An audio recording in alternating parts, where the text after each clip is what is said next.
Olá pessoal, estamos aqui para mais um episódio do podcast O Seu Negócio, podcast do empreendedor. E hoje nós estamos recebendo aqui uma visita ilustre, um convidado ilustre. Conseguimos um horário aqui com o nosso amigo Eliezer, a maior autoridade de ICMS aqui do nosso estado. E hoje nós vamos conversar um pouco sobre a tributação estadual, falar um pouco sobre a famosa Secretaria da Fazenda, que nos últimos meses vem pegando no pé do contribuinte. E hoje vamos falar um pouco sobre algumas coisas que ela está fazendo, falar um pouco sobre as fiscalizações, se ela pode ter acesso à conta bancária ou não, se ela pode atribuir o lucro que a empresa pode ter ou não, enfim. Vamos esclarecer para você, contribuinte, você empreendedor, também você contador, tá? Um pouco sobre esses eventos, sobre o que está acontecendo. Vamos conversar sobre o Eliezer, passar a palavra aqui para esse meu amigo, agradecer primeiro a sua visita, aceitar esse convite para a gente tentar ajudar um pouco o empreendedor, ajudar um pouco os contadores. Muito obrigado. E a palavra é sua. Ok, muito obrigado, Robson, pelo convite. É um prazer imenso estar aqui gravando contigo, para todos os seus ouvintes e telespectadores que vão ver aí ou vão ouvir nos podcasts. A gente deixa esse abraço e vamos falar um pouco sobre esse imposto, que tem sido alvo de algumas críticas nos últimos dias em relação às tomadas de decisões pelo fisco estadual no Ceará, mas a gente vai tentar desmistificar um pouco o que está acontecendo e tentar explicar algumas das coisas atitudes que o fisco vem tomando e outras também na condição de representante de classe hoje que eu sou.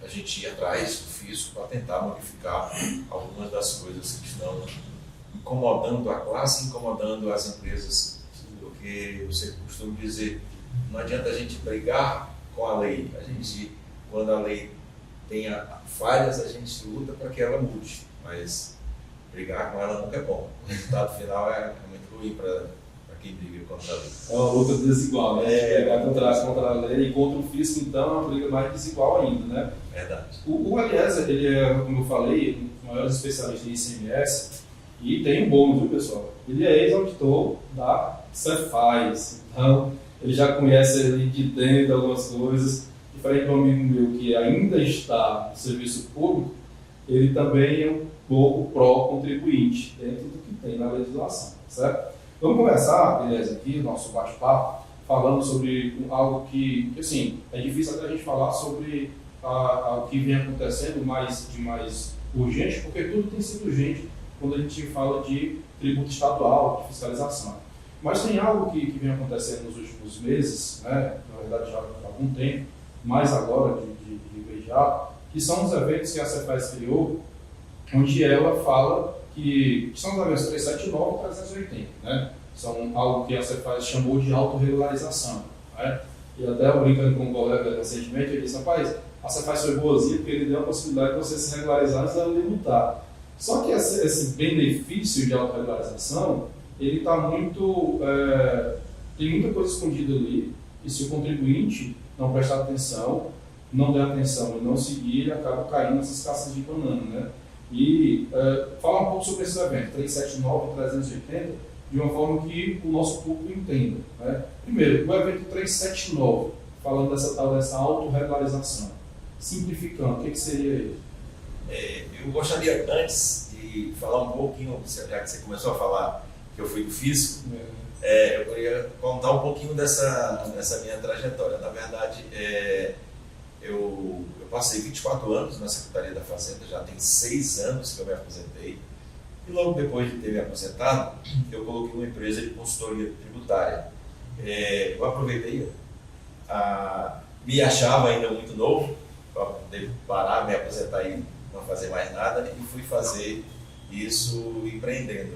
E aí coloquei uma empresa de consultoria que funciona nessa área especificamente do ICMS, apesar de ser uma consultoria para as empresas, dos tributos de um modo geral, mas o foco mais é ICMS. Então eu passei 24 anos dentro da Secretaria da Fazenda, dentre os quais a grande maioria desses anos que eu passei lá, eu diria que os 15 anos foi na gestão Os últimos 9 anos foi na coordenação da CATRI, né, da Coordenadoria da Administração Tributária, e nela a gente teve aí coordenando diversos projetos, como o CIGET, que foi implementado durante todo o período que a gente estava lá, e outros projetos, nota fiscal eletrônica, escrita fiscal digital, vários outros projetos estavam lá na nossa coordenação. Então é um período rico, e depois que eu saí, comecei a dar aula, eu continuo dando aula, mas o foco maior tem sido agora realmente a parte de consultoria para as empresas, de modo geral.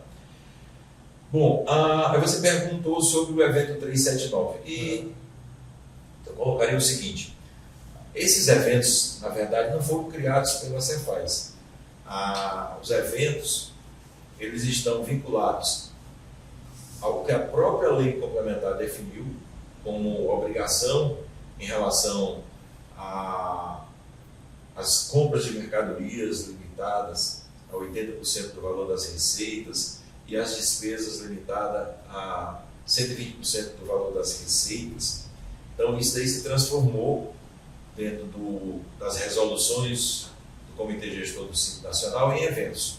Então, as resoluções tratam disso daí como eventos porque eles estão regulamentando a lei complementar. A lei complementar não ia falar detalhadamente disso, mas ela diz: se você ultrapassar em 80%, exceto no ano em que você foi constituído, 80% do valor das suas receitas em compras de mercadorias, o fisco poderá te excluir do Simples.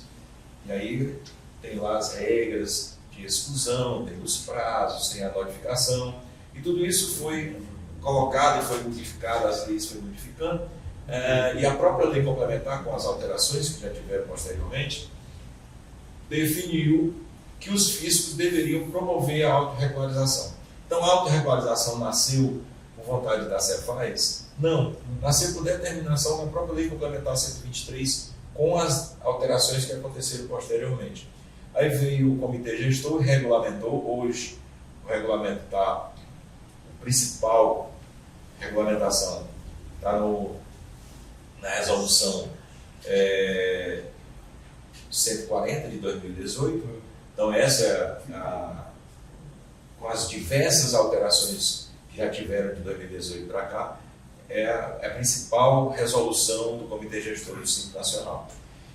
E aí eu diria que dos estados, o estado do Ceará, eu digo porque eu já conheço diversos estados. Quando eu estava lá, eu já sabia como funcionava em diversos estados, porque a gente estava presente nas comissões, nos grupos de trabalho, e sabe como funciona nos diversos estados. Eu diria que o estado do Ceará, ele foi meio que a reboque do estado de Santa Catarina, que era o que estava mais avançado nesse aspecto, mas hoje eu digo sem sombra de dúvida que o estado do Ceará já ultrapassou em muitos demais estados, inclusive Santa Catarina, nessa análise, nessa verificação desses cruzamentos de dados que resultam na indicação para os contribuintes para que façam a autorregularização.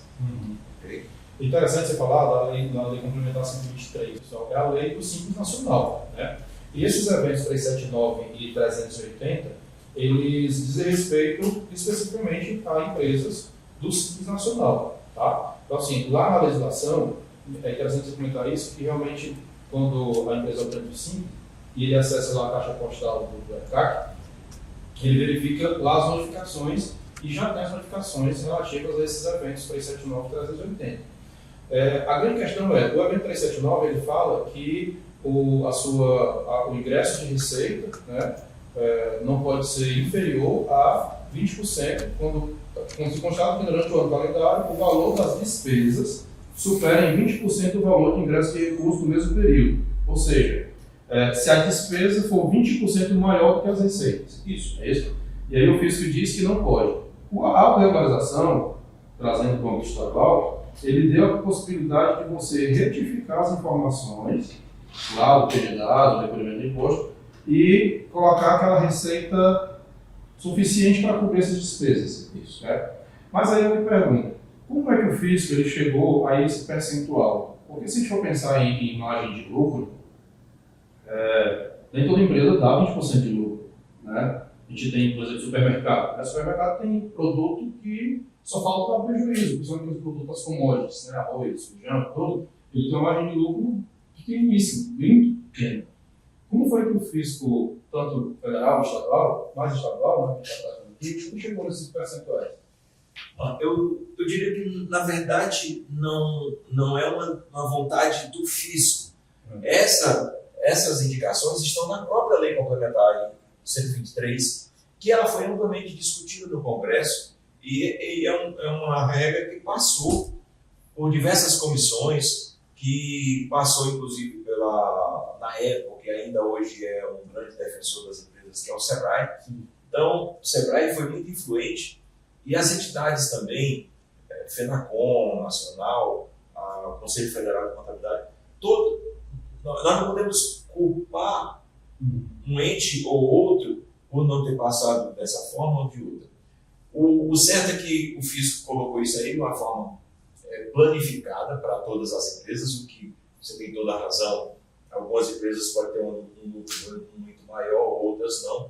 O certo é que ele diz o seguinte: olha, empresa, você teve 1 milhão de receitas e as suas despesas foi 1.200.000. Tudo bem, passou. Ele aceita que você tenha 1.200.000 de despesas contra uma receita de 1 milhão. Ele está dizendo que você não pode ultrapassar esses 20%. Então, se passar de 1.200.000, estou falando aí 20%, com uma receita de 1 milhão, aí que o fisco vai te enquadrar, pedir uma regularização, pedir para que você justifique essas despesas. E aí, que despesas são essas? E quando eu falei do fisco do Estado do Ceará avançou, é porque o fisco não acatou simplesmente as informações que são prestadas pelo contribuinte, né? Através do seu contador. Ele presta informações que são declarativas mensais, que é o PGDAS, e outra declaração anual, que é a DEFIS. Então, na DEFIS estão lá informadas as despesas, estão os pagamentos que são feitos aos sócios, tem que ter cuidado de alguns desses pagamentos, distribuição de lucro, e distribuição de lucro não pode ser mais tributada, então ele não pode considerar esses valores. Você vê que o fisco colocou da seguinte forma: a empresa tem que ter dinheiro, tem que ter gerado dinheiro suficiente para pagar suas despesas.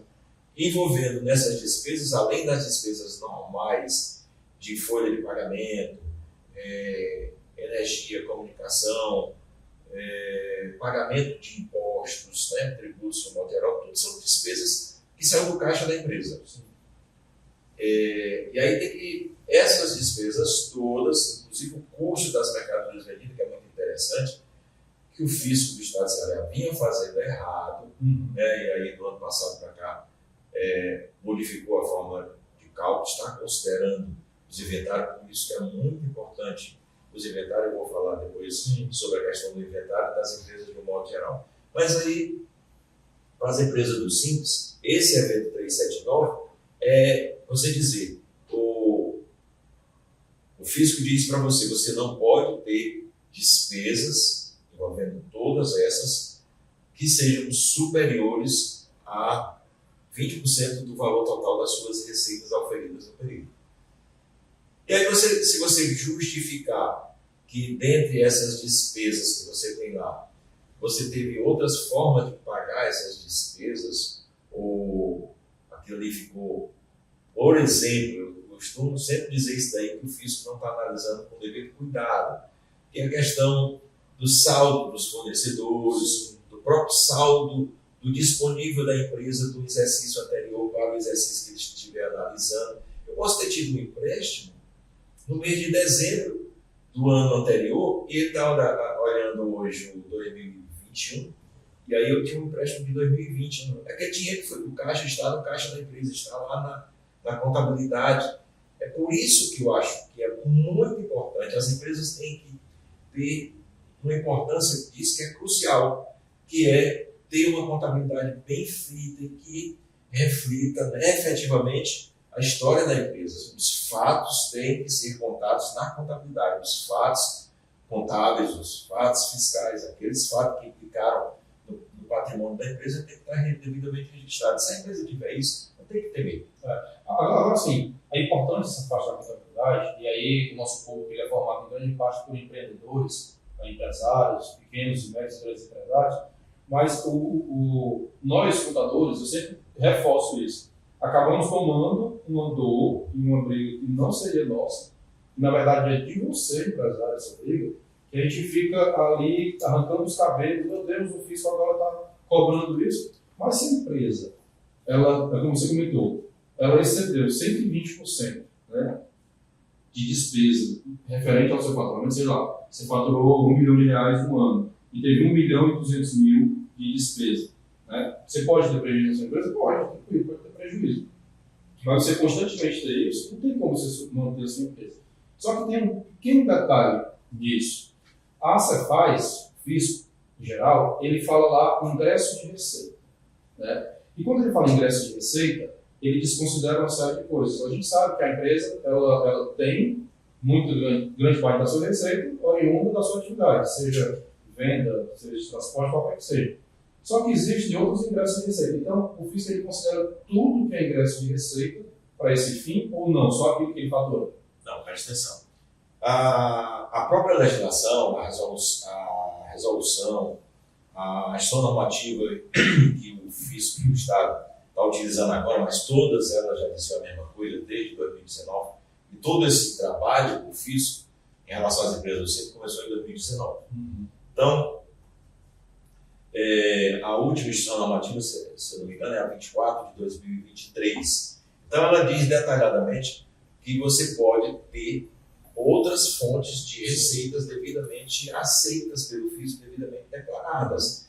Como, por exemplo, um empréstimo bancário, empréstimo do sócio, empréstimo de terceiros, aporte de capital via a junta comercial, via aumento de capital devidamente registrado na junta comercial. Você tem que lembrar que aquilo que é registrado como aumento de capital de uma empresa na junta comercial através de um aditivo tem que ser devidamente comprovado, porque tem que ir para uma conta bancária da empresa, né? Tem que ter uma origem e o destino numa conta bancária da empresa. Então, é muito importante as empresas terem contabilidade para exatamente evitar um dos erros mais comuns que acontece. Se você é um empreendedor, você está iniciando o seu negócio, geralmente acontece de você misturar as contas suas com as contas da empresa. Isso é um erro que as pessoas não deveriam cometer jamais, mas cometem. Pagam o colégio dos filhos com o dinheiro da empresa, pagam contas pessoais de cartão de crédito com o dinheiro da empresa, e isso não está certo.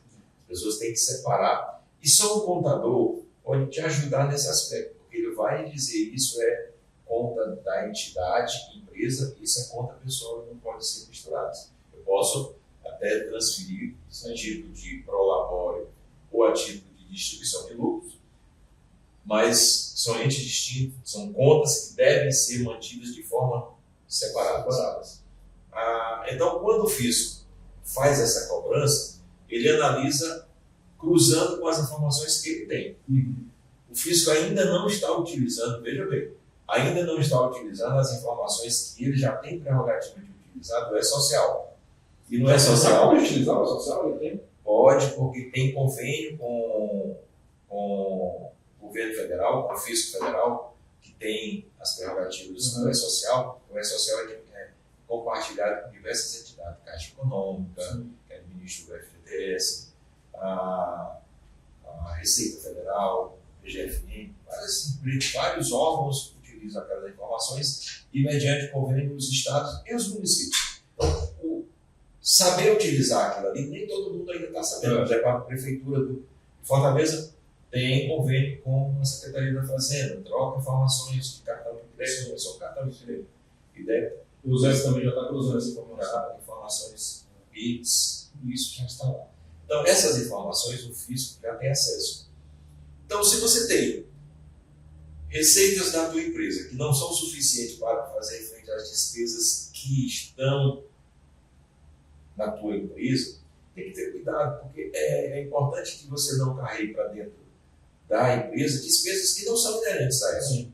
Então você está pagando algumas contas que não são da própria empresa, então tem que ter cuidado. Comprando algumas mercadorias que não são para uso da empresa, também tem que ter cuidado. Mercadoria para comercialização e industrialização é o que o fisco analisa. Então, fazendo tudo isso, eu acredito que as empresas, a gente tem feito muitas verificações, auditorias e justificado algumas divergências que o fisco encontra, algumas delas diminuindo e o fisco tem aceito, desde que esteja devidamente registrado. Portanto, em resumo, você pode ter outras fontes de receita? Sim, devidamente justificadas. Você vendeu um carro? Sim. Pronto. Você vendeu um terreno, colocou esse valor do terreno na empresa. De que forma você colocou na empresa? Foi através de aumento de capital? Foi através de empréstimo? Aí as pessoas dizem, mas eu vendi lá em 2020 esse carro para botar na empresa. Aí você pegou o dinheiro e jogou direto na empresa, cometeu um erro. Se o carro era seu, se o carro era da empresa, poderia vender. Sim. Mas se o carro era seu, estava no seu nome, ao vender e colocar o dinheiro na empresa, porque, sei lá, teve a pandemia, eu precisava pagar as folhas e não estava dando receita e tive que utilizar. Pode ter acontecido? Muitas vezes acontece. Mas aí você tem que registrar aquilo ali, ou como um ingresso de recurso, ou através de um contrato de multa. E o grande problema é exatamente isso. O fisco não aceita contrato de multa que seja simplesmente feito hoje. E o contrato de multa tem que ser registrado em cartório. O grande problema é que você não pode registrar em cartório um documento que aconteceu há 4 anos atrás. E aí é complicado, muito complicado isso, porque lá na consultoria com contabilidade, a gente já pegou diversos casos dessas autorregularizações. E de fato aconteceu que o contribuinte tinha vendido um veículo, um valor até razoável, e injetou dinheiro na empresa. E o veículo era dele, o nome dele, ele vendeu, pegou o dinheiro e colocou lá. Só que não tem como registrar.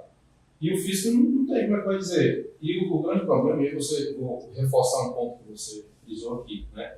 A importância de ter uma contabilidade. Certo? Essas empresas importantes do Simples Nacional, né, as pequenas e médias empresas, na grande maioria das vezes, eles não se interessam em ter uma contabilidade. Seja por desconhecimento do contribuinte, do cliente, do empresário, ou seja, porque ele não quer pagar por isso.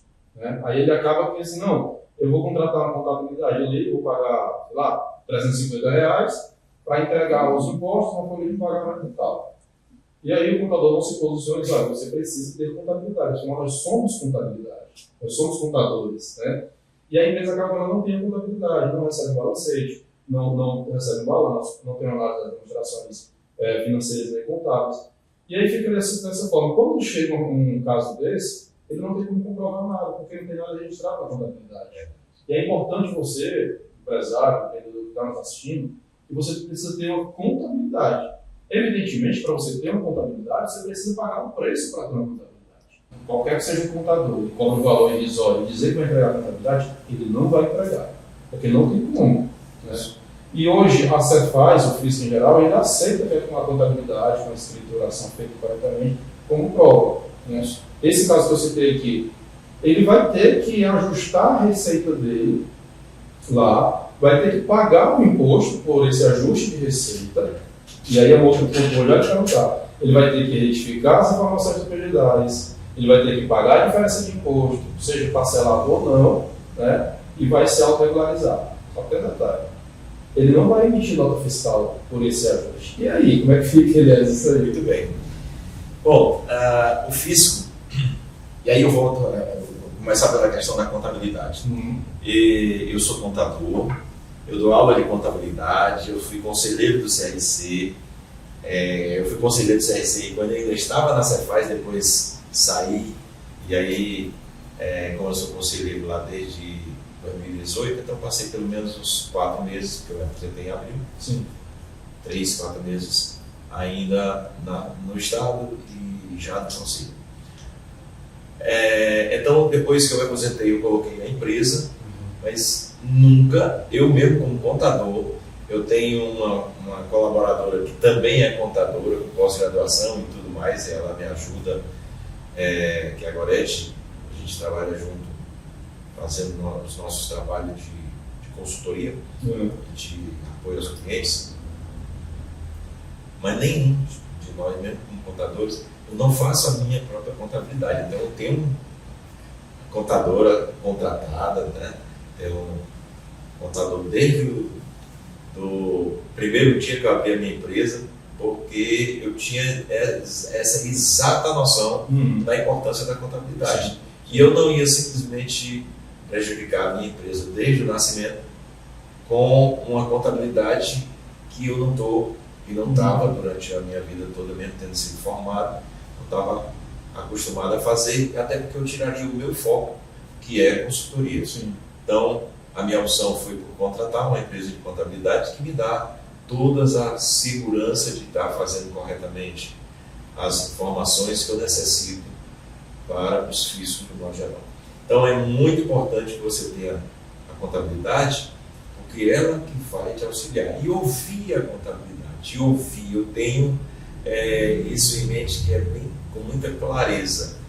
As minhas contadoras, o pessoal da contabilidade, eu escuto, eu obedeço e eu não questiono o que eles me disserem. Então, a Amanda e a Elaine lá, que são as minhas contadoras, se ela me disser que eu tenho para fazer uma coisa, eu faço, certo? Então, eu não questiono e assim funciona bem. Quando o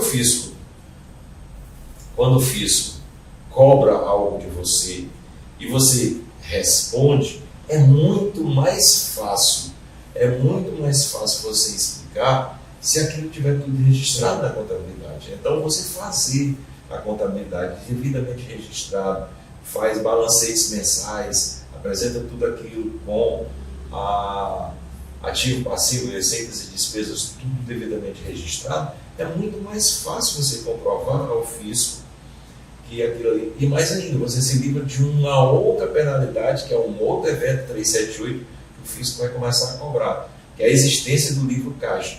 Obviamente que nenhum contador que está fazendo o trabalho corretamente vai se prestar só a fazer o livro caixa. Então, se você contrata um escritório de contabilidade, faça a contabilidade inteira da sua empresa. Sim. Mas ele só me obriga a ter o livro caixa. Mas o livro caixa é uma conta que é do disponível quando eu tenho possibilidade de controlar a minha contabilidade inteira através dos meus recebimentos, pagamentos, do ativo, passivo e tudo. Então, é muito importante a contabilidade porque ela vai servir de prova para o empresário. O empresário pode utilizar, além de utilizar como prova, ele vai utilizar como um registro que vai ajudá-lo a tomar decisões. Sim. Então, a contabilidade tem essa prerrogativa de dar ao contribuinte informações úteis para ele. Sim. Portanto, não é caro o contador, o cara é uma multa que ele vai ter que pagar porque não tinha contabilidade. E aí essa questão da nota fiscal, né, do evento 379, que ele vai se regularizar, vai aumentar lá a sua receita, mas não vai ter um documento fiscal comprovando isso. Como é que o fisco planeja, ou se já resolveu o fisco estadual resolveu fazer dessa forma. E como o fisco não obriga mais as empresas do Simples a ter esse período fiscal, porque lá teria os documentos fiscais devidamente registrados, ele aceita que você declare aquela receita que ele está te imputando, adicional, no próprio PGDAS dele. É uma declaração. O fisco federal não criou contestação nenhuma, até porque o fisco federal ele não tem o controle nem da autorização, nem de emissão, nem nada dos documentos fiscais do varejo, né? O documento, nota fiscal de venda ao consumidor, no caso aqui do Estado do Ceará, cupom fiscal eletrônico, né? Então o Estado do Ceará usa cupom fiscal eletrônico e a nota fiscal ao consumidor como contingência, e o restante dos estados do Brasil usam a própria nota fiscal ao consumidor eletrônica, né?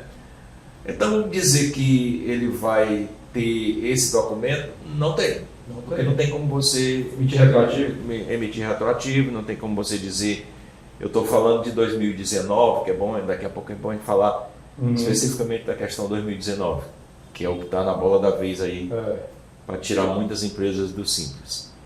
Então não tem como você fazer de forma retroativa. Já que você falou exatamente do ano de 2019, sim, então só resumindo, o que você vai fazer, você empresário, você contador que está nos assistindo, se você não tiver justificativa para esse ingresso de receita ou para essa despesa, que, gente, dificilmente vai ter. Mas só um detalhe dessa despesa. Lá, a gente estava até conversando em off, peguei um caso recentemente agora, que na autorregularização, naquele detalhamento da autorregularização, o fisco colocou lá como despesa a distribuição de lucro, né? E aí ele considerou a distribuição de lucro que está lá na DEFIS, né? Quando eu faço a DEFIS, eu digo lá que o empresário teve a distribuição de lucro. E aí o fisco entendeu como despesa. Mas você falou que já foi feito um ajuste sobre isso, né? Sim, inclusive o pessoal da Cefaz que teve hoje no CRC colocou isso daí, que ele coloca da seguinte forma: você é obrigado na DEFIS a colocar o valor da despesa no ano. Sim. Certo? Aí o fisco está fazendo a seguinte análise. Ele tem diversas informações que ele cruza que obtém despesas da empresa, como por exemplo, contas quaisquer que seja ela de comunicação. O fisco tem a nota fiscal de comunicação. Conta de energia elétrica, o fisco já tem, ele cruza essa informação.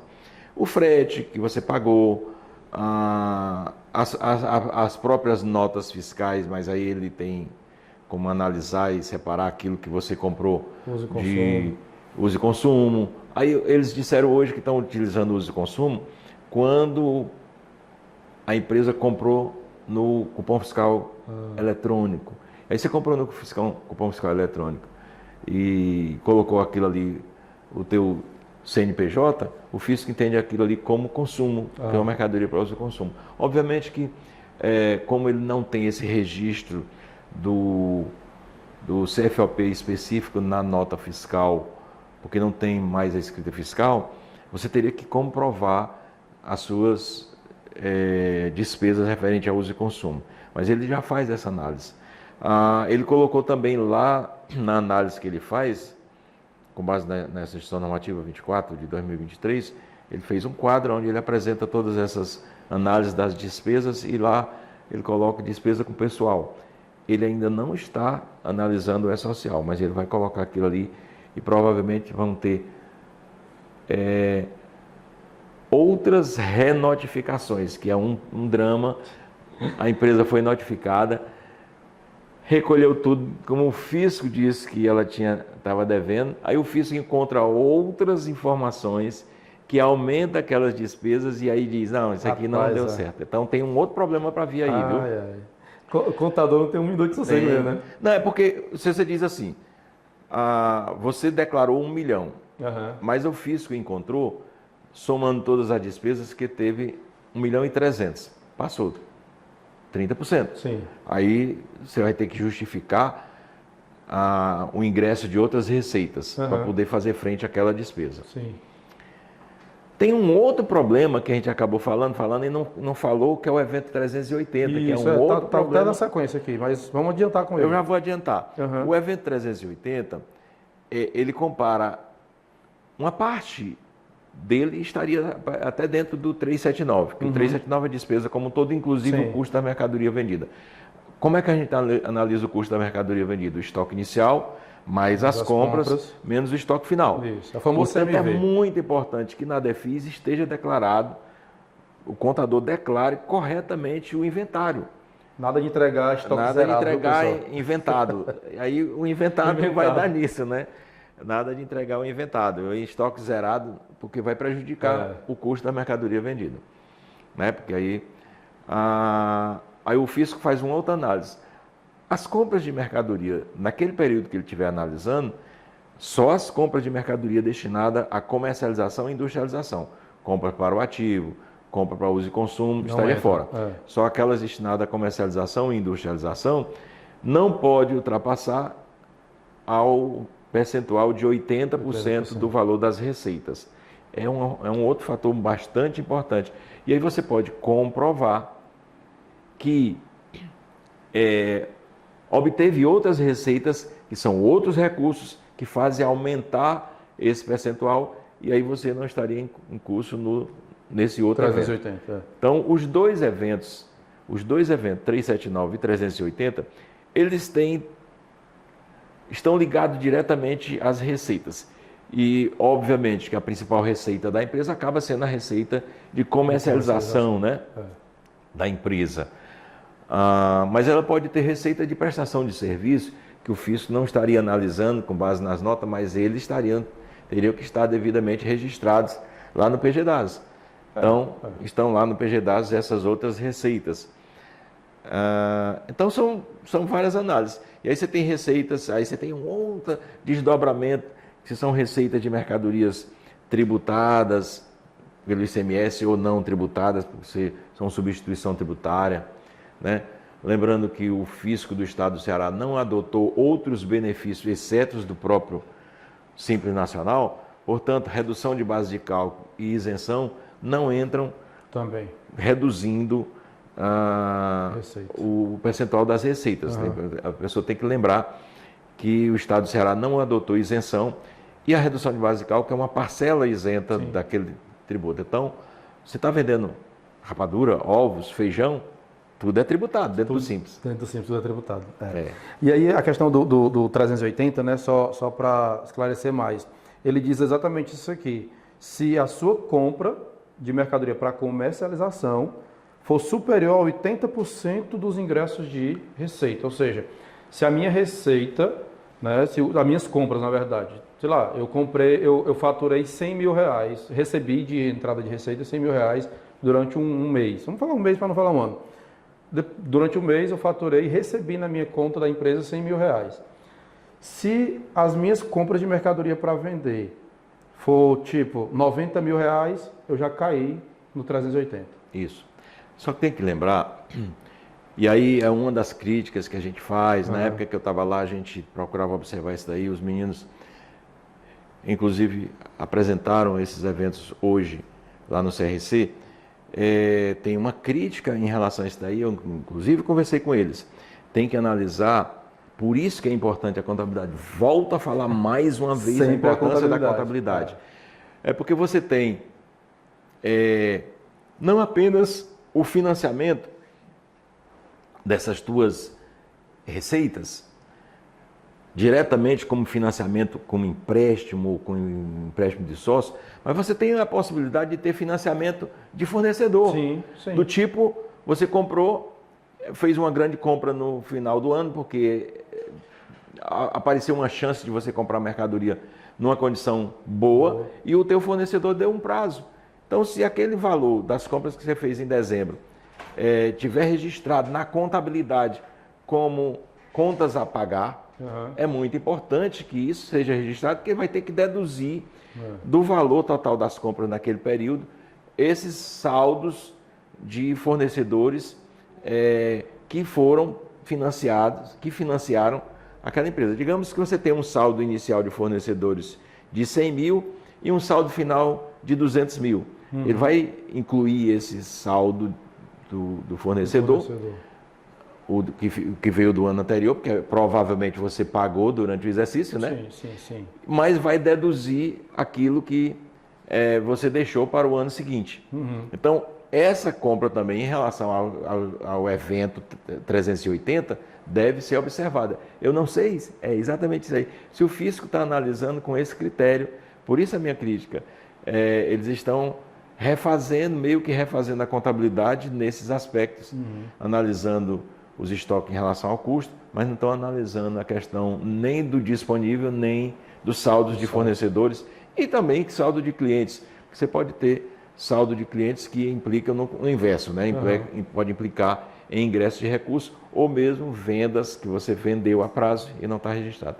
Tudo isso reflete no empresário para que ele tenha uma boa contabilidade, que ele registre tudo isso e aí vai servir de prova a favor dele, né?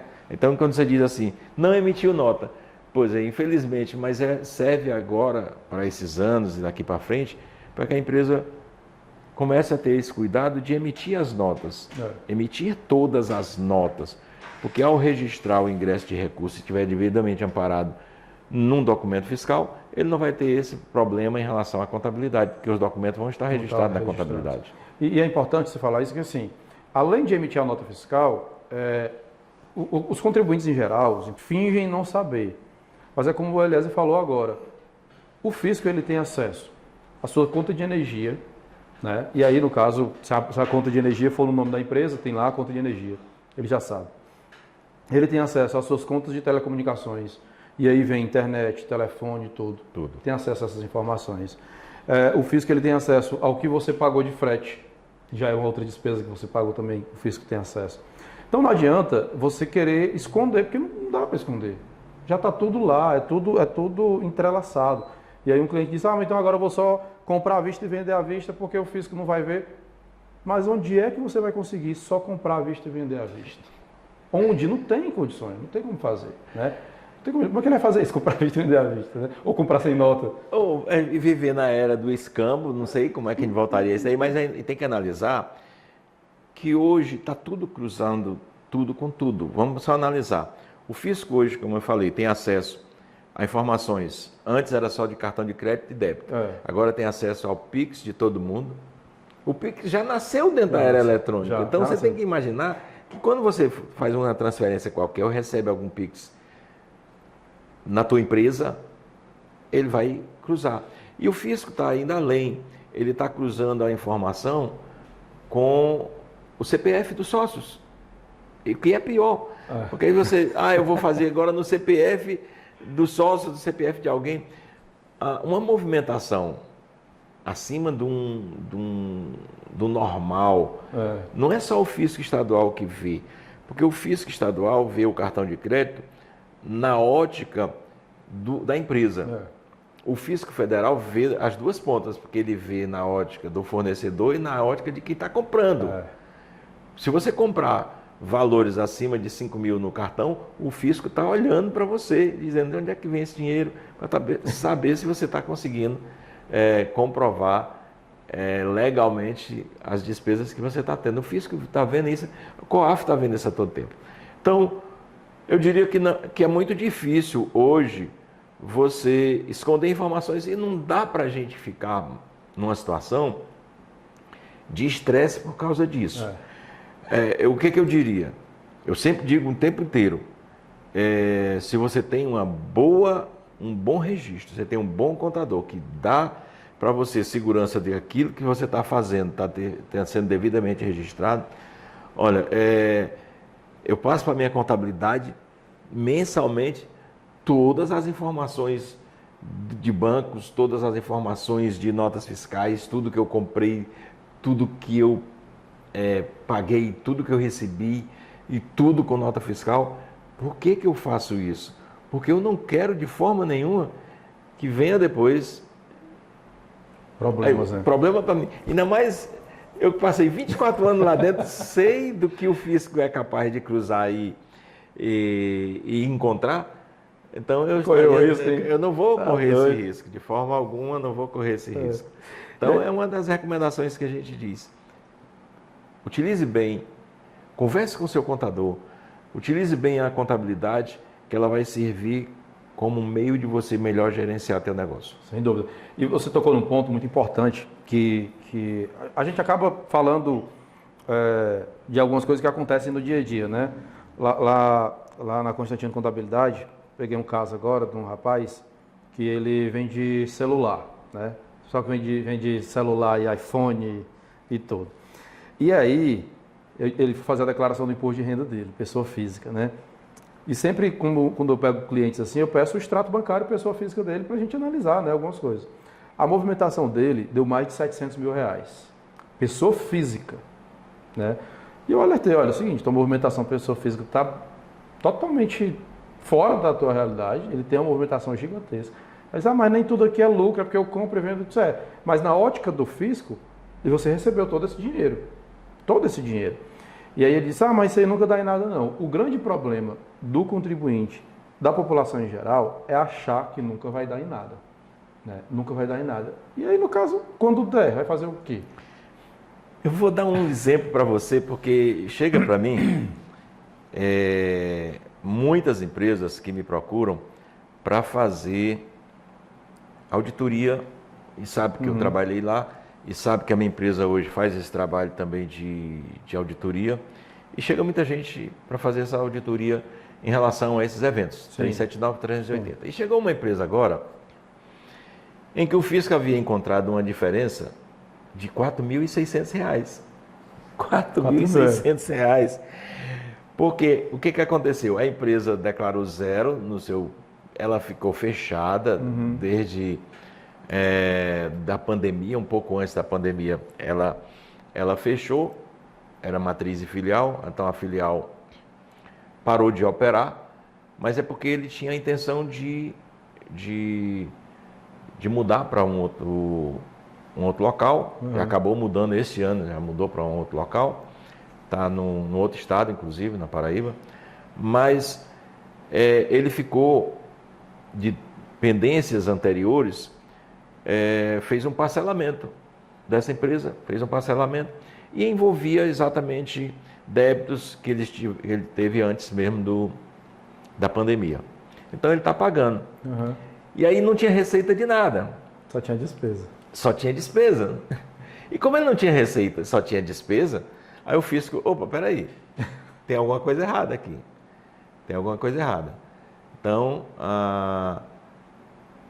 aí ele justificou, tinha realmente recursos, tinha recursos na contabilidade, a contabilidade estava tudo direitinho, ele tinha recursos que ainda estava no patrimônio da empresa, como o ingresso inicial, depois foi que ela parou, mas ainda restaram esses recursos registrados na contabilidade, e aí a gente conseguiu um valor pequeno. Quando você diz assim, você está falando de 700 mil, o valor total da empresa no ano que o fisco estava cobrando, é uma diferença de R$ 4.000. Porque ele teve receita zero e ele encontrou pagamentos de R$ 4.600. Aí de onde é que veio esse pagamento de R$ 4.600 se você declarou zero? Aí foi que a gente foi justificar que aquele pagamento era decorrente de um parcelamento que ele tinha feito. E aquele valor estava chegando na Cefaz. E aí eu fiz que, não, olha, ainda pagou para mim. Eu fiz que o estadual disse, pagou para o Estado 4.600, mas na verdade não tinha sido só 4.000, tinha sido R$ 23.000. Então justificou tudo isso. E aí você consegue justificar. Aí quando você diz assim, 700, fatalmente o fisco vai pegar. Não é hoje, não é amanhã, mas daqui a uns dias ele pega, daqui a uns dias ele vai pegar muito mais gente, porque ele está cruzando tudo com tudo. Com tudo. E falando de pessoa física, né, foi até veiculado recentemente que as compras, né, que o fisco estadual ele vai cobrar o diferencial de alíquota das pessoas físicas também, né, que é o DIFAL. Quando você compra alguma mercadoria de fora do estado, você paga o diferencial de alíquota. E aí, eu gostaria que a gente, aproveitando, pegando esse gancho aqui, desses exemplos de pessoa física que recebe muito dinheiro na conta, né? A ideia é assim, não, porque o Edson ele é tudo registrado, então aqui ele está tranquilo, né? E aí, essa questão que o fisco ele vai pegar, né? Vamos usar como exemplo o Edson aqui. Ele comprou uma lente de uma câmera e comprou no CPF dele, recebeu essa lente da câmera, mas aí ele não pagou porque veio pelo correio e tal, não foi tributado ali. Como é que o fisco vai tratar isso? Ele vai cobrar todo mundo, vai mandar a cartinha de amor, chegou a cartinha aqui, paga aqui meu imposto. Bom, voltando agora a um outro assunto que vale para as pessoas físicas, vale para empresas não contribuintes, vale para todas as empresas. Então, vamos começar com a mudança que aconteceu na Emenda Constitucional 87 de 2015, Sim. que antes, até 2015, porque ela foi em 2015, até 2015, quando você vendia uma mercadoria de um estado para outro, destinada à pessoa física, consumidor final, ou pessoa jurídica não contribuinte do ICMS, o remetente tinha que emitir a nota fiscal com a alíquota interna daquele estado. Sim. O que aconteceu com a emenda 87 é que todas as alíquotas passaram a ser alíquotas interestaduais, Sim. 7, 12 ou 4% se a mercadoria foi anteriormente importada. Mas aí o fisco disse assim, a própria lei complementar, a emenda constitucional 87 disse assim, E isso está na Constituição, né? Está na própria Constituição, porque mudou a Constituição. Quando o destinatário for consumidor final, pessoa física ou pessoa jurídica não contribuinte, a responsabilidade pela retenção e recolhimento do imposto é do remetente. Então, quando o remetente mandar uma mercadoria, exceto se for do Simples Nacional, aí não tem diferencial de alíquota se for a empresa do Simples Nacional. O fisco nem pode cobrar se o remetente for do Simples Nacional. Quando o destinatário for contribuinte, é o que aconteceu desde 88. O próprio contribuinte é responsável se ele está comprando uma mercadoria como consumidor final, ou seja, para uso e consumo ou para o ativo imobilizado dele, empresa. O que mudou em 2024? Mudou porque o fisco colocou expressamente na Lei 18.665, é a nova lei do ICMS, que ela foi encaminhada no dia 19 de dezembro e foi promulgada no dia 27 de dezembro. Tem aí o Natal entre uma data e outra, mas foi o prazo que a Assembleia Legislativa levou para aprovar a lei. E a gente está vendo uma coisa ou outra acontecendo que a gente vixe foi feito com base na lei. Então, a primeira delas, ele colocou na lei, não é que não estivesse já sendo cobrado, já estava sendo cobrado porque o fisco decidiu que se o remetente não pagar, o destinatário é responsável. Mas aí colocou expressamente na lei a responsabilidade desse destinatário, pessoa física, quando o remetente não pagar. Então, se o remetente mandou a mercadoria e não fez a retenção, não mandou via GNRE, o destinatário aqui se torna obrigado a pagar. Se torna obrigado. Então, o destinatário aqui, a minha recomendação é a Cefaz deveria agora pelo menos abrir de uma forma mais fácil essa consulta para a pessoa física. Porque você consegue consultar dentro do sistema Citran. Ao invés de botar CNPJ ou inscrição estadual, você bota CPF. Quando você bota seu CPF, qual é o problema que eu vejo que o fisco deveria melhorar esse sistema de consulta? Ele criar uma regra que impedisse curiosos, mas dá à pessoa física a condição dele emitir o DAI dentro do próprio Citran. Hoje, para poder fazer isso daí, eu já fiz isso. Veio uma conta para mim de R$13,90, eu paguei, porque eu não quero meu nome lá, um DAI lá no meu nome, eu paguei de uma compra que havia sido feita no meu nome e que o fornecedor não recolheu. Então, é muito cuidado, porque o que o fisco fez? Mês passado saiu uma portaria designando 28 auditores para fiscalizar todas as entradas. Quando o fisco coloca 28 pessoas, né, 28 auditores, de um grupo que já é reduzido, eu sei, porque depois que eu me aposentei, muito mais gente se aposentou e muito menos entraram. Então tem muito menos gente do que a época que eu estava lá, e que é muito menos gente até. Então, se ele bota 28 pessoas só para ver as compras de pessoas físicas e pessoas jurídicas e notificar todo mundo, significa dizer que por esses dias, muitas notificações vão chegar para a pessoa física. Primeiro ponto. A responsabilidade que o fisco está imputando para a pessoa física ou para empresas. Aí empresas todas aquelas construtoras, hospitais, todos aqueles que compraram na condição de usuário final, ou para o ativo imobilizado ou para uso e consumo, porque não vão comercializar. Sim. Né? Vão utilizar, pode até utilizar na sua prestação de serviço, mas não vão comercializar. Portanto, é devido o diferencial de alíquota nesses casos. Clínicas, hospitais, sei lá, muita gente, academias, salão de beleza, é uma infinidade de pessoas. Então não é só pessoa física. Pessoa física é aqueles valores muito altos, né? Sim. E aí eles vão notificar a pessoa física também, pode ter certeza. Mas a mudança maior que aconteceu no dia 15 desse mês de maio foi o fisco do estado do Ceará ter adotado, nesse diferencial de alíquota, uma coisa é a responsabilidade do destinatário. Sim.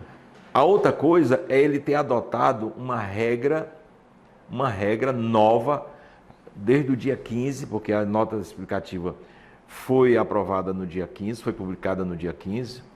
Já ela é de abril, né? Ela é do dia 10 de abril, mas o efeito dela vale a partir da data da publicação, que foi do dia 15 de maio. Vamos analisar. O que o fisco fez? Poucos estados do Brasil, em relação ao DIFAL, haviam adotado a regra da chamada dupla base de cálculo. Sim. Dupla base de cálculo. Isso para o diferencial de alíquota. Para as pessoas físicas ou para não contribuinte. Eu me lembro bem de 2 estados, que era Piauí e Minas Gerais. Eu não sei se outros mais adotaram. O estado de Ceará nunca adotou essa regra da dupla base de cálculo. O que é a dupla base de cálculo? É eu retirar o imposto daquela base e aí eu mudo uma base. Se uma mercadoria era R$1.000, aí eu retiro o imposto que vem embutido. Ou veio 7, ou veio 12, ou veio 4.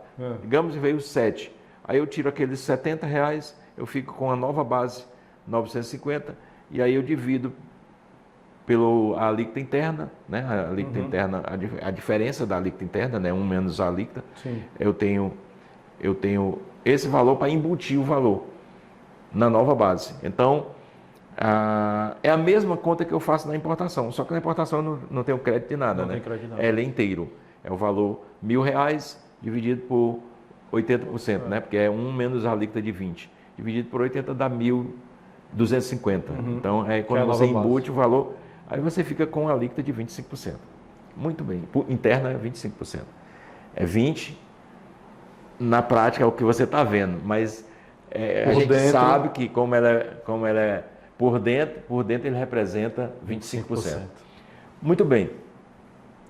Ele fez a mesma coisa para o diferencial de alíquota. E para quem?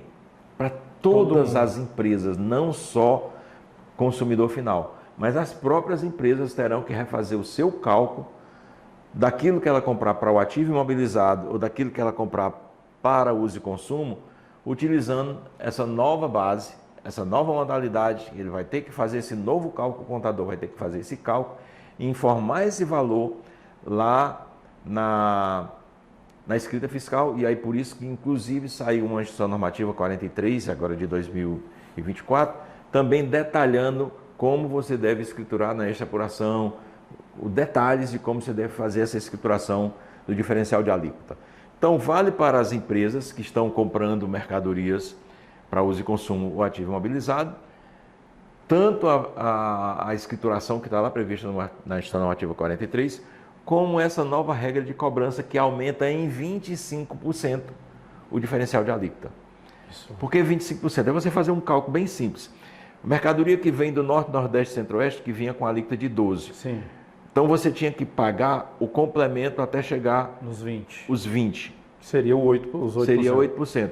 Então, com esse aumento, você vai pagar agora 10%. 10%. Com a mudança da forma de cálculo. Com a mudança da forma de cálculo, agora, ao invés de 8%, é 10%. Que é os 2% representa, exatamente. A mesma coisa, se a mercadoria veio do Sul e Sudeste, é você aplicar direto a fórmula. A nova alíquota, que era 13%, 20 menos 7, estou falando em 20, uma alíquota interna. Menos 7 daria 13, agora dá 16,25. Sim. 16,25, aumento de 3,25, que representa 25%.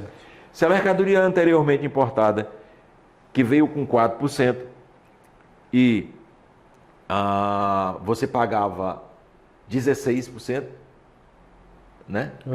4, a diferença, 16. A diferença, 16.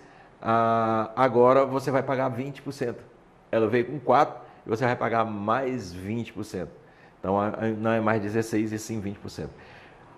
Aí a pergunta foi, mas o fisco pode fazer isso via norma de execução? Norma de execução é esse detalhe em relação a... uma norma de execução aumentou o imposto. Não. Aí quando a gente vai ler a norma de execução, ela tem uma série de justificativas e considerandos que ela foi se basear lá na emenda constitucional, na lei complementar 87 e na nova lei do ICMS 18.665 do ano passado, que estava lá embutido como você utilizar o próprio ICMS dentro da base de cálculo, ou seja, a base dupla. que de 2001 até o dia 14 de maio, né? Agora, O último, isso, até o dia 14 de maio, você utilizava aí apenas no cálculo da importação, que é a chamada base dupla no cálculo da importação. A base dupla agora, desde o dia 15, vale para quaisquer empresas que estiverem comprando mercadoria para uso e consumo, ou ativo imobilizado. Eu quero até para a gente tentar deixar mais claro, né? Vamos modificar aqui. Modificar não, incluir aqui nessa nossa gravação, e aí depois a gente ajusta aqui. Eu vou pedir para o Edson trazer o quadro. Então, pessoal, agora a gente vai deixar mais claro como é que é feito esse cálculo, né? Porque como eu estava explicando, para nós contadores, tributaristas, é tranquilo, dá para entender. Agora, para você que é empresário entender, o mestre Eliezer vai explicar aqui de maneira mais clara possível. Tem aquele ditado, né? Entendeu o que é que eu desenho? A gente vai desenhar aqui como é que faz. Muito bem. DIFAL, todo mundo fala DIFAL, porque ficou esse nome depois da emenda constitucional 87, lá em 2015. É o diferencial entre a alíquota interna do Estado e a alíquota interestadual. As alíquotas interestaduais, elas podem ser alíquota de 7% das mercadorias que são adquiridas no Sul e Sudeste, exceto o Estado do Espírito Santo, ou de 12% no restante do país, né? Norte, Nordeste, Centro-Oeste, mais o Estado do Espírito Santo. Ou então uma alíquota de 4%, né? Que já foi definida desde 2013, né? Pelo Senado, essa alíquota de 4% quando a mercadoria foi anteriormente importada. Então, as alíquotas interestaduais é 4%, 7% ou 12%, né? Então, vamos colocar 4%, 7% ou 12%. Vamos tratar essa aqui, a alíquota interestadual. A alíquota interna do Estado, vamos colocar a alíquota modal. Sim. Apenas a alíquota modal, que hoje, desde 2024, é de 20%. Certo? Apenas. Então, vamos pensar que o ICMS hoje no Estado do Ceará tem uma alíquota modal para a grande maioria dos produtos em 20%. E a alíquota interestadual, 4%, 7% ou 12%. Então, se eu estou comprando uma mercadoria e o destinatário é uma pessoa física ou uma pessoa jurídica não contribuinte do imposto, o Estado já disse, o responsável para reter e pagar esse imposto é o remetente. Sim. Aí acontece que em muitos casos, esse remetente não fez essa retenção. Se é uma empresa do Simples, ele não é obrigado a fazer. Se ele não é obrigado a fazer, não existe a obrigação do destinatário de pagar. Também, recolher. Também. Mas aí o fisco colocou na lei do ICMS do ano passado, 18.665, a responsabilidade solidária desse destinatário. E disse, Robson, se você comprou uma mercadoria de um outro estado e o fornecedor era uma empresa normal e ele não fez a retenção e você trouxe como pessoa física, você vai ser obrigado a pagar esse diferencial de alíquota, ou DIFAL. Certo? Então, isso é a novidade para as empresas jurídicas, como clínicas, hospitais, academias, sei lá. Tem um monte de gente aí, construtoras também, né? Comprou para uso e consumo, imobilizado, se o remetente lá não recolheu. Diferencial, exatamente, é devido ao diferencial de alíquota. Então, a novidade da lei é que o fisco colocou essas pessoas como responsáveis solidários, que são obrigadas a pagar esse imposto caso o fornecedor não tenha pago. E aí, como eu falei, o fisco vai começar a notificar porque ele colocou por portaria, agora no mês de maio, 28 auditores para fazer esse tipo de cobrança. Então tem um grupo aí de auditores já trabalhando e vão começar a notificar. Começa pelos grandes, inclusive grandes empresas não contribuintes do ICMS. Bom, essa é uma prerrogativa de cobrança que o fisco tem de cobrar uma diferença, que é o DIFAL, diferencial de alíquota entre os 20% e a alíquota interestadual que tenha vindo. Certo. As empresas que compram mercadoria para uso e consumo ou para o ativo imobilizado, empresas que são contribuintes do ICMS. Sim. Existe uma pequena exceção que são as indústrias que não pagam esse diferencial de alíquota quando compra para o ativo imobilizado. E que mesmo assim o fisco cobra, se você não ficar esperto, vem lá cobrando. Vem lá cobrando, você tem que ir lá entrar, pedir. Exatamente. Tem também um outro grupo de empresas que também não está dispensada desse pagamento do diferencial de alíquota. São empresas que têm o FDI, como comércio varejista, né? O pessoal do Fundo de Desenvolvimento do Comércio Varejista, né? Que incentiva em relação ao ativo imobilizado, e também o agronegócio e hotéis e assemelhados. Sim. Então, essas empresas não pagam o diferencial de alíquota, mesmo sendo contribuinte do Estado, quando estão adquirindo bens para o ativo imobilizado.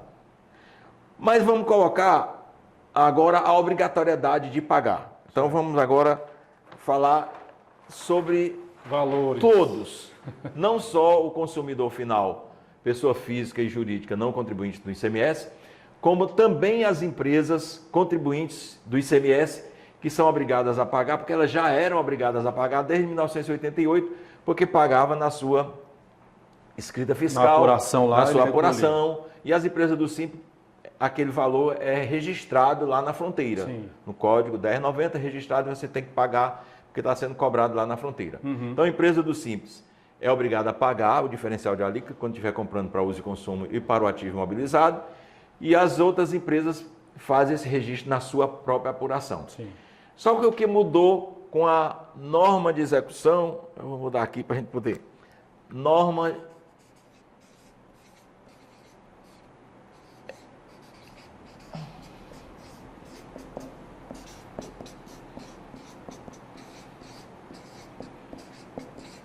número 1 de 2024.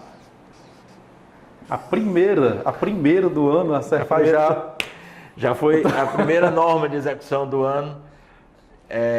Ela foi publicada no dia 15 de maio de 2024. Bem fresquinha. Tem alguns dias, né?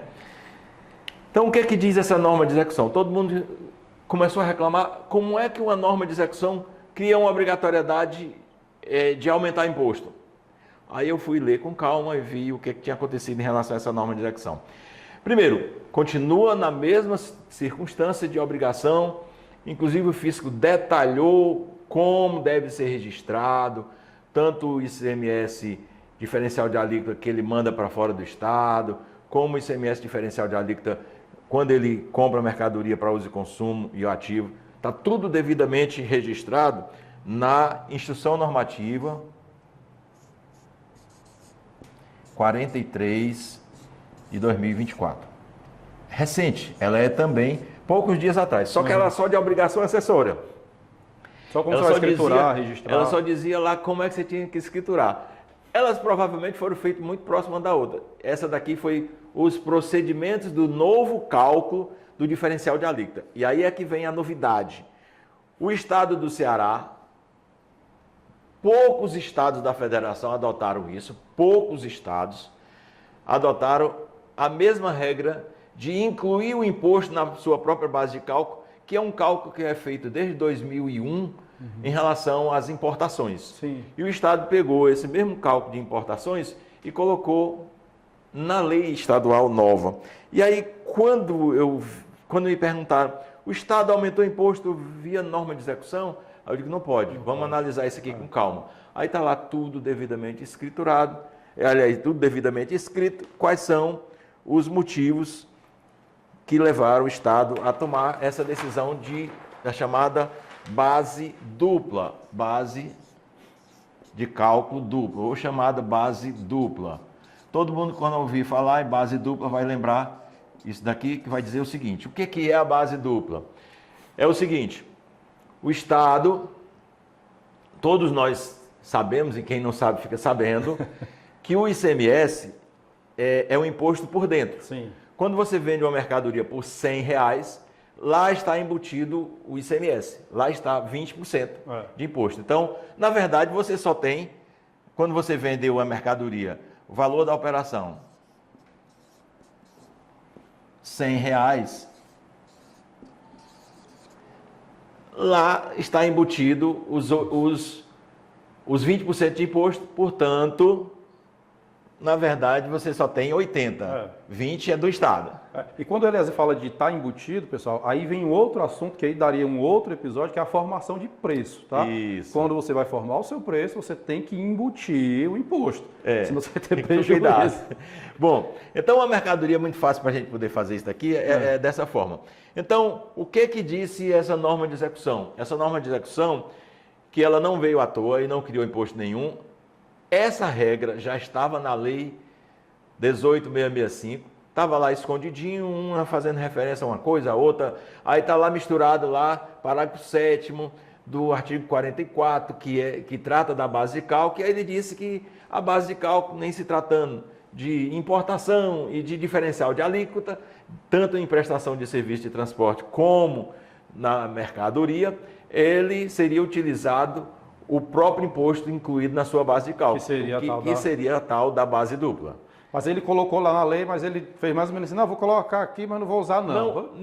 Eu confesso que eu li essa lei inteiramente, que tive o cuidado de verificar algumas presunções que foram colocadas de forma legal nessa nova lei, com uma série de detalhes que eles colocaram, aumento de penalidades, que vale um outro podcast, que é um aumento de penalidade em relação ao inventário.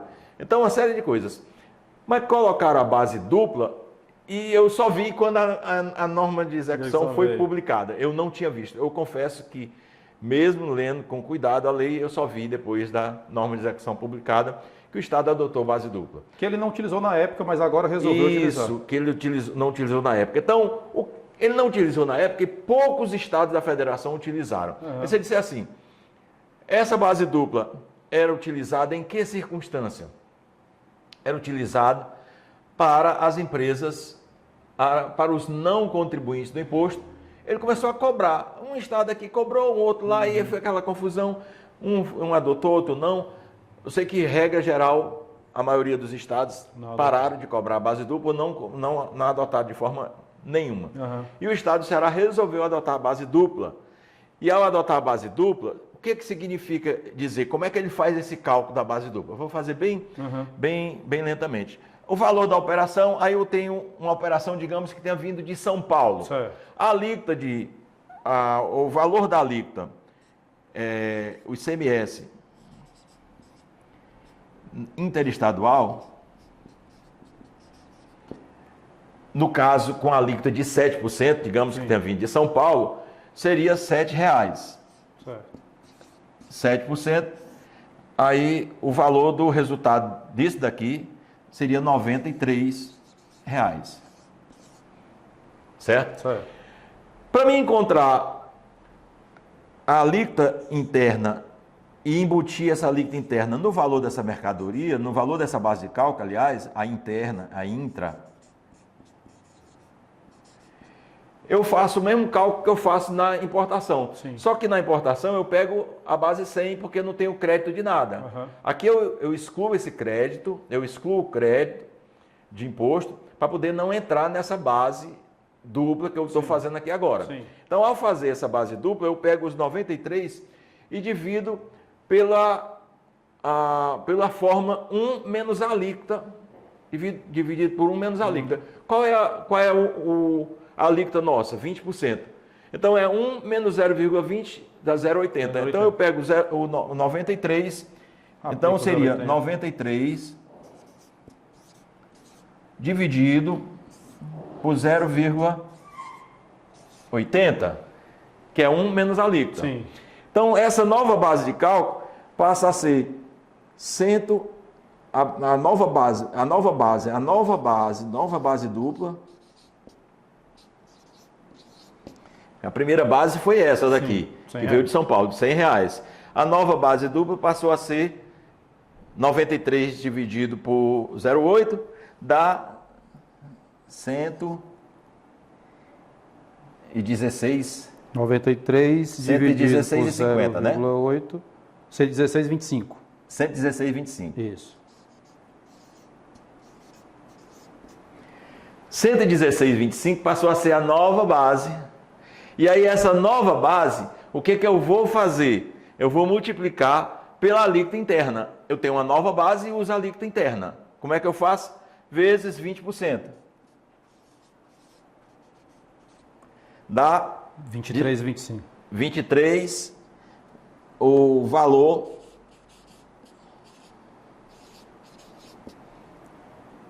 ICMS total, né? Uhum. Seria 23,25. Aí eu tenho que deduzir esses 23,25, que é o valor total dessa nova base, vezes 20%, eu deduzo da alíquota interestadual, que veio menos 7. 7%. Menos 7. O novo ICMS vai ser de 16,25. Prestem a 16,25. O que significa 16,25%. Eu estou fazendo tudo na base 100. Quando eu faço base 100, o valor que der aqui é o percentual sobre esse valor aqui que eu vou cobrar. Uhum. Então, o que é que eu tinha antes? Vamos só para a gente entender. As empresas, quando recebiam uma mercadoria para uso e consumo, ou para o ativo imobilizado, e essa mercadoria vem com R$100 em uma alíquota de 7, a nossa alíquota de 20%, 20 menos 7, 13. Então, você aplicava direto R$13 em cima da base. Sim. E você tinha o imposto a pagar. Seria R$13. 13%, R$13 que eu estou falando, base 100. Uhum. O que acontece agora? Eu saí de 13% para 16,25%. Então, agora, por norma de execução, mas tinha previsão legal, o Estado do Ceará, desde o dia 15 de maio desse ano, aumentou a sua alíquota de diferencial de alíquota em 25%. O que eu pagava antes, 13%, agora, que era 20 menos 7, agora eu tenho 20, 23 e 25 menos 7, que dá os 16 e 25. Então, esse 16 e 25, quando você faz o aumento desse valor em relação aos 13 que era antes, dá um aumento de 25%. Esse mesmo cálculo de 25% aplica-se à alíquota interestadual de 12 e à alíquota interestadual de 4. Todos aumentaram em 25%. Em média, não. Exatamente 25% quando a alíquota do produto internamente for 20%.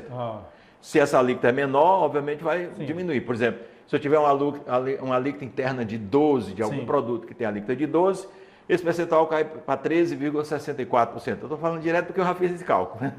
Mas é só a gente lembrar que a base dupla funciona desse jeito. Essa base dupla, quando você ouvir falar em base dupla, é porque eu tenho uma base do valor da mercadoria que veio e eu encontro uma nova base em relação a esse cálculo que eu vou fazer. E isso vale para quem?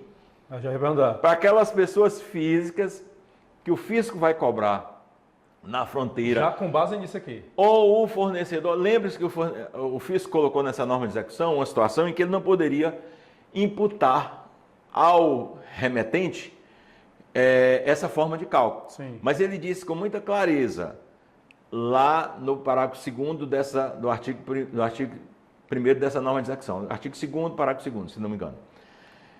Ele disse que o fornecedor do outro estado, que é responsável tributário, deverá incluir o valor do diferencial de alíquota na base de cálculo que ele estiver calculando. É a mesma coisa que ele está dizendo isso aqui, dá o mesmo resultado. Mas isso dá um nó em relação ao fornecedor. Ele não vai fazer isso, ele vai pegar 13 menos 7. Então, qual é a minha preocupação em relação a isso daí? Porque, como está escrito, ele pode ir atrás do destinatário como corresponsável, se tiver diferenças a pagar que não alcance essa base dupla. Que é o que o fornecedor lá recolheu normalmente assim. Normal com 13 e ele, na verdade, vai cobrar um pouco a mais.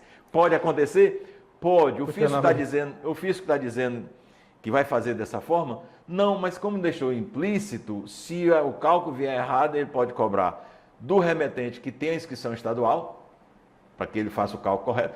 Só que, como ele manda que seja por dentro, seja dentro da própria base de cálculo, ele não vai saber nunca que base de cálculo foi aquela, a não ser que ele cruze essa informação com outras vendas que ele fez com preços semelhantes e não incluiu esse diferencial de alíquota na nova base de cálculo. Então, é uma forma que o fisco tem para cruzar. Eu tenho certeza que o fisco pode fazer isso daí. Se estava na lei, ele não usou há não sei quantos anos atrás, resolveu usar agora, imagina isso aqui. Ele resolveu usar agora, isso aqui estava desde 2001 apenas para o cálculo das importações. O que o fisco fez foi agora, nessa lei que foi aprovada no dia 27 de dezembro de 2023, aí todo mundo perguntou, mas o fisco aumentou o imposto por norma de execução. Não, não foi por norma de execução, estava na lei. Mas a anualidade, a lei foi aprovada no ano passado. E a quarentena, né? A noventena. E a noventena? O fisco só cobrou depois de abril. Então ele obedeceu a noventena, obedeceu a anterioridade, a anualidade e passou a cobrar agora. Tem previsão legal e está cobrando dessa forma. Resumindo, não deu ponto sem nó e aumentou em 25%. O aumento é de 25% para todos os casos e vale tanto para as pessoas físicas ou vale para as empresas na hora dela calcular o diferencial de alíquota que ela tem que colocar na escrita fiscal. Lembre-se disso, tudo que a empresa comprou do dia 15 para cá e que tiver diferencial de alíquota para você, contador, registrar, ele, ao invés de utilizar 13%, faça logo o cálculo direto, 16,25%. Agora uma coisa que surgiu, a pergunta, né? Lógico, o objetivo final do fisco é arrecadar mais. Mas aí surgiu, mas o fisco está fazendo isso para proteger a produção interna do Estado, não sei o quê. Só que muitas coisas que as empresas, vamos falar de empresas, compram de fora, ou é porque o preço interno não é competitivo, ou que não tem, né? E aí, nesse caso, aí é uma opinião realmente que eu vou pedir sua enquanto consultor, que passou muitos anos do lado do fisco.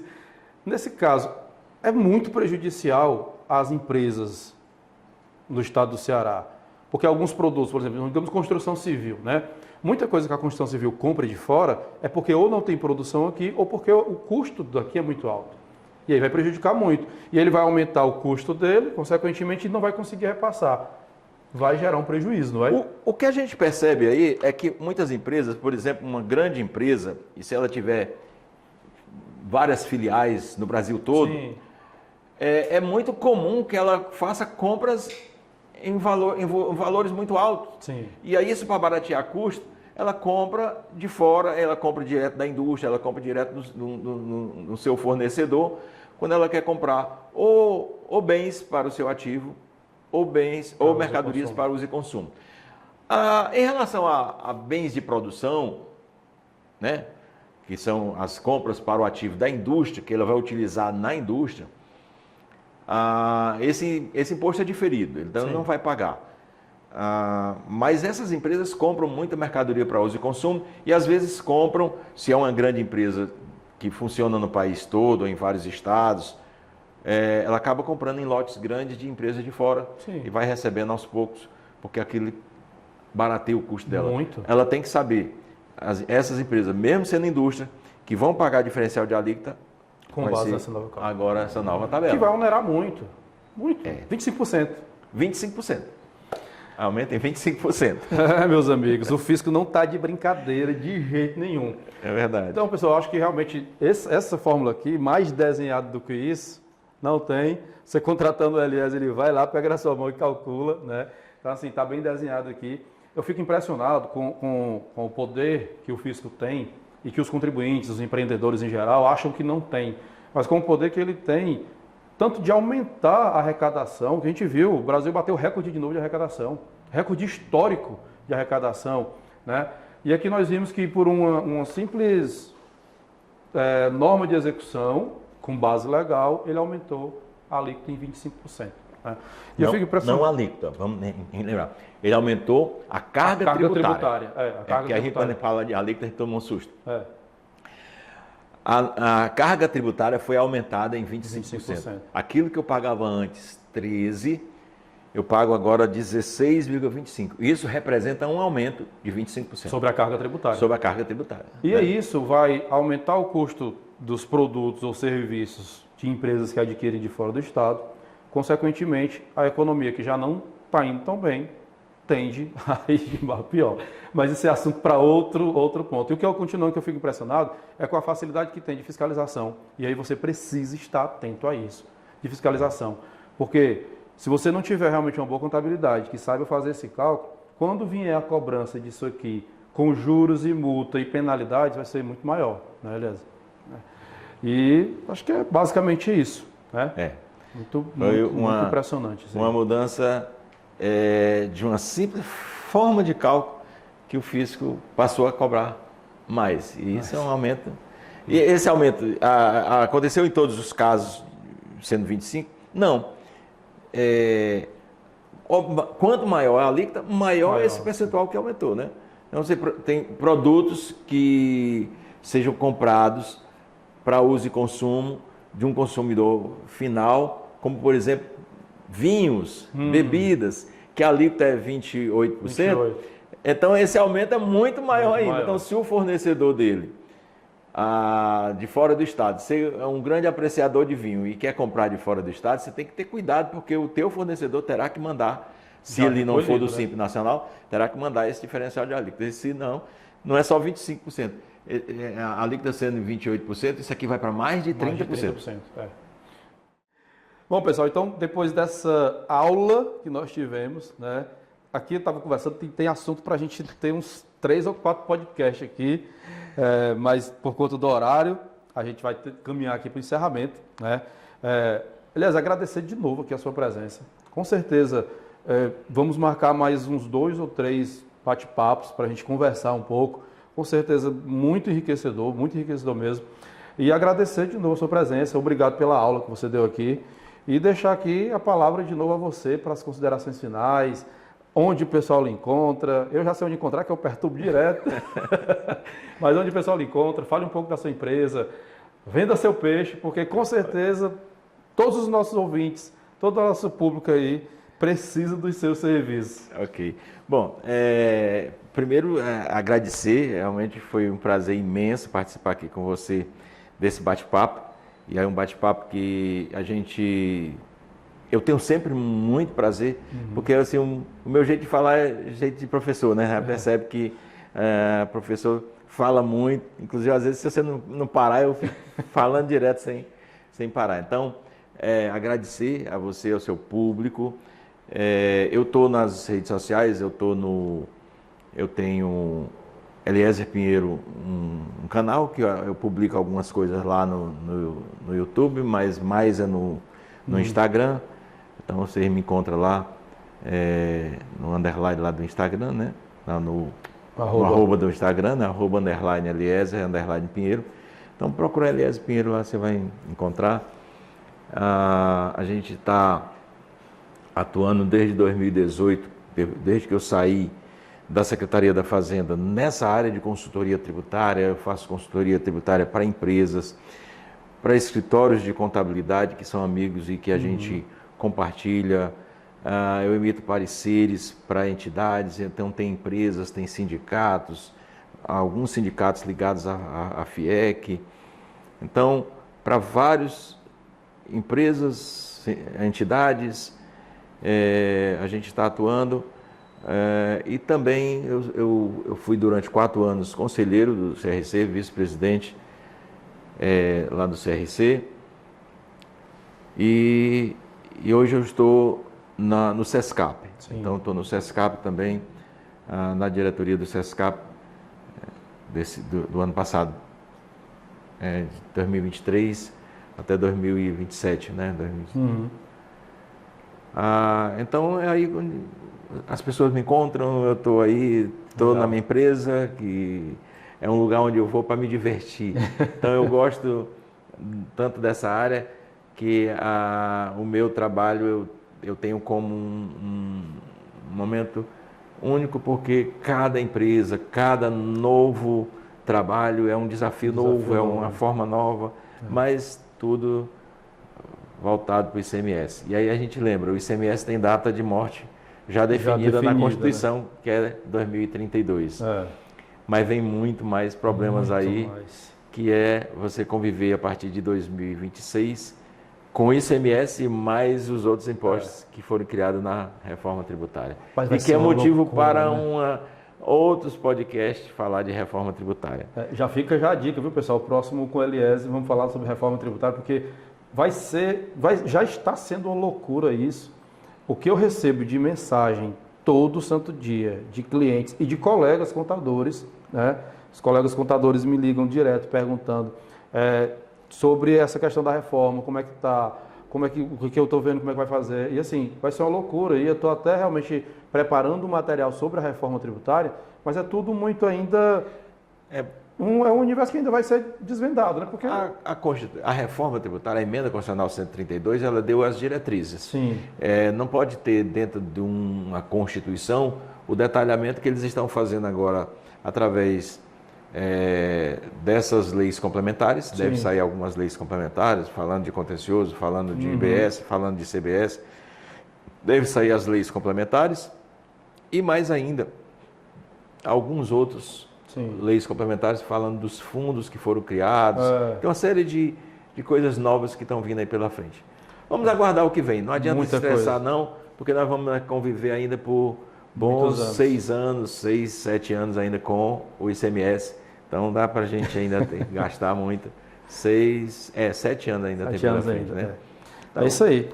Então, muito obrigado. Quero agradecer também a você, nosso ouvinte, que está aqui acompanhando o canal da Constantino Contabilidade, o nosso podcast O Seu Negócio, que é o podcast do empreendedor. Então, lá no canal da Constantino Contabilidade, você encontra todos os episódios do podcast O Seu Negócio, muito mais dicas, em breve muito mais conteúdo. Agradecer a turma aqui da EDS Comunicação, meu amigo Edson, meu amigo Célio, por mais essa produção. E aqui a gente mudou na hora algumas coisas, mas deu tudo certo. Agradecer a todos. Lembre-se de curtir e compartilhar esse conteúdo, que sempre vai chegar a mais pessoas, alcançar mais pessoas que estão precisando dessas informações. Conte com a Constantino Contabilidade, que é a patrocinadora master aqui desse podcast, tá? Lá na Constantino Contabilidade você encontra uma equipe qualificada para lhe livrar dessa burocracia dos impostos e te dar o atendimento que você merece, que você precisa, tá bom? Então conte com a Constantino Contabilidade. Obrigado a todos vocês e até o próximo episódio do podcast O Seu Negócio.